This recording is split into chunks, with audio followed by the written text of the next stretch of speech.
Hi, my name is Sam Connerly, and today I'm going to be giving my persuasive speech. Aaron Rodgers once said that NCAA makes so much money off their kids, and they put ridiculous, absolutely ridiculous restrictions on everything they can do. Anywhere you go in the country, you'll find tons of people who are supporting their team's favorite colors as they walk across campus getting ready for football games on Saturday or basketball games throughout the week, and even baseball and softball fans. But one thing you might not know is that behind all this enthusiasm lies a system of exploitation that is unfair to all the student athletes that participate in it. The NCAA takes advantage of athletes, making billions of dollars off of them without the athletes getting any pay. And it's time for us to make a change and to start giving them their fair share and paying them. And so you might be asking yourself, well, is this possible? But in my speech, I'll make it blatantly clear that it is possible and it is easy to accomplish. College athletes go through too harsh of conditions for too little return, and it's time to make a change. So first, let's take a look at the conditions that the college athletes have to go through on a daily basis.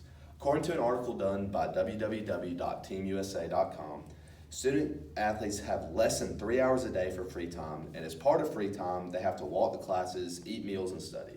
Student athletes basically work all day for no pay. Sometimes people even consider it slavery, just because if you look at it based off a dictionary definition, it's kind of what it is. It might not be that harsh, but there is an argument to be made for that.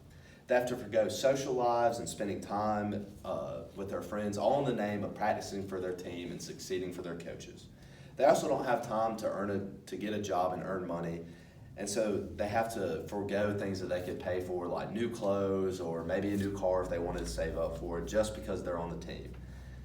If they're going to sacrifice that much time for their team and for the people who cheer them on, they at least deserve to be paid in some form for it. And then there's also comes the problem with the gap between how much the NCAA makes per year and how much the athletes actually receive.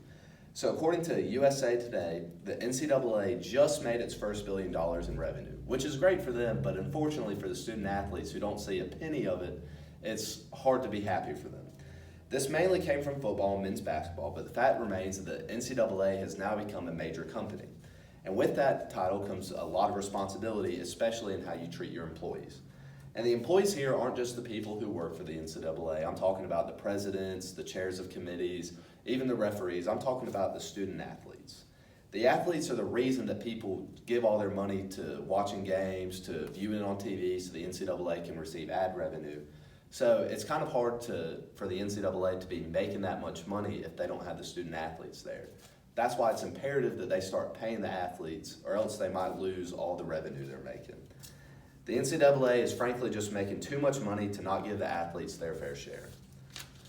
All right, so now that I've laid out the facts for you about why we should be paying student athletes, you're probably asking yourself, well, is it possible to make happen?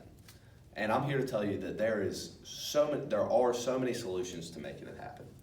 So one of the biggest ideas out there is to give college athletes universal stipends. And these are based off of nothing except just being an athlete and how many hours you put in. You don't get extra money for being a 5-star recruit over being a 4-star recruit. You don't get any more money for being a football player than a soccer player. What happens is, based off how many hours a week you put in the weight room, at practices, film sessions, you get money based off that just like an employee would get. And so here's some of the advantages to that. Well, first advantage is you don't have to worry about, well, how are we going to work out different salaries for these athletes? If you universally pay them, then that discussion doesn't come into play. Then there's also the fact, well, now maybe the college athletes don't have that much money coming from these stipends, but they're getting enough to where they can buy some extra clothes, maybe go out on the weekends with friends and see movies, because now they have a little money that they can use to spend time with friends. And not only will that help the argument for treating for athletes fairly, but it also helps morale, which will in turn make the athletes perform better, which for the NCAA will make more money for them. According to the New York Magazine, like I said, the payments should be shared equally on the basis of hours of effort put in, not on how many people an athlete gets to watch them on television. And this is just one of the many arguments. There's also ones out there saying that you could pay the athletes who put in the work but aren't able to make it to the pros, and you could make a deposit into a savings account that they can receive if they graduate from the university. And that will also encourage good grades from the athletes, which makes the NCAA look better, which helps with PR.